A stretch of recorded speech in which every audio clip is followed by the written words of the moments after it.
દયા અને ક્ષમા નિર્માણ કરી શકે. હું તો તમને કહું છું ભક્તો, પરિવારમાં પણ શાંતિ જોવાની ઈચ્છા હોય તો થોડી ક્ષમા આપતા શીખજો, થોડી દયા રાખશો. તમારા સંતાનો હોય ભક્તો, ઓર્ડરથી નહીં ફેરફાર થાય, પ્રેમથી ફેરફાર થશે. અને એક વગર પૂછે સલાહ આપું ભક્તો, જો મનાય તો તમે ઘણી ફેરી બાળકોની અંદર સારા સંસ્કાર આવે એ બહાને કેજીમાં હોય 2.5 વર્ષના બાળકોને 500 કિલોમીટર તમે દૂર મૂકી આવો છો. ભયંકર તમે ભૂલો કરો છો ભક્તો. સત્સંગીની કથા ચાલે છે, તેમ છતાં તમારા જીવન માટે બતાવું છું. કારણ કે જીવન વ્યવસ્થિત નહીં થાય તો ભક્તો તમે ભજને નહીં કરી શકો. ભજન તો થાય, પરિવારમાં શાંતિ હોય તો ભજન થાય. 2.5 વર્ષના બાળકોને તમે ક્યાંય ને ક્યાંય ભણવા મૂકી આવો, એને પછી નથી માના પ્રેમની ખબર, નથી બાપના પ્રેમની ખબર, નથી વાત્સલ્યની ખબર. એના મનમાં દુઃખ થતું છે, વેદને કોને બિચારો કે કોને કહે.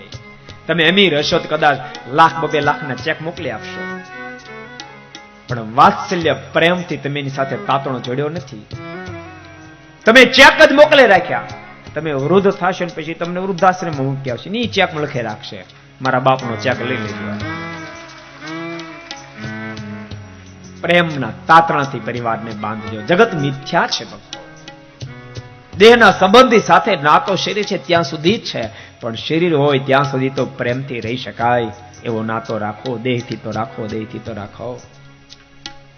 અને સાચું કહું, તમારા પરિવારમાં સંસ્કારનું સિંચન કરવું હોય ને તો ડોળા કાઢે કાઢે નહીં થાય. આય પૂજા કર નહીં થાય. તમે સામે ઉભા ત્યાંથી કરશે, એને પૂજારી કે આલે ના દેના.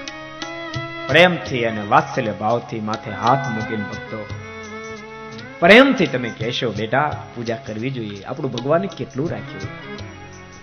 ભક્તો તમારો વાત્સલ્ય ભર્યો હાથ વિશ્વાસથી કહું છું, તમારું સંતાન ક્યારેય નહીં ઠોકરાવે, ક્યારેય નહીં ઠોકરાવે. પ્રત્યેક વ્યક્તિ પ્રેમને ઈચ્છે છે, યાદ રાખજો. એમાં માણસ તો પ્રેમ વિના જીવી જ ન શકે. માણસ તો પ્રેમનું ભક્તો પ્રાણી, પ્રેમ પામવાનું પ્રાણી છે. માણસ પ્રેમ વિના જીવી જ ન શકે. પરિવારમાં પ્રેમ જ્યારે નથી મળતો ત્યારે ઘણી ફેરી ભક્તો અમારા અનુભવ હોય છે.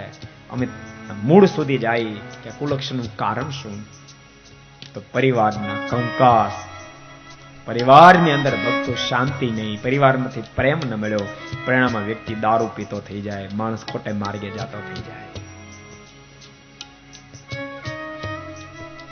પ્રેમ વિના જીવી ન શકે ભક્તો. ભારત હોય તો ભલે, વિદેશ હોય તો ભલે.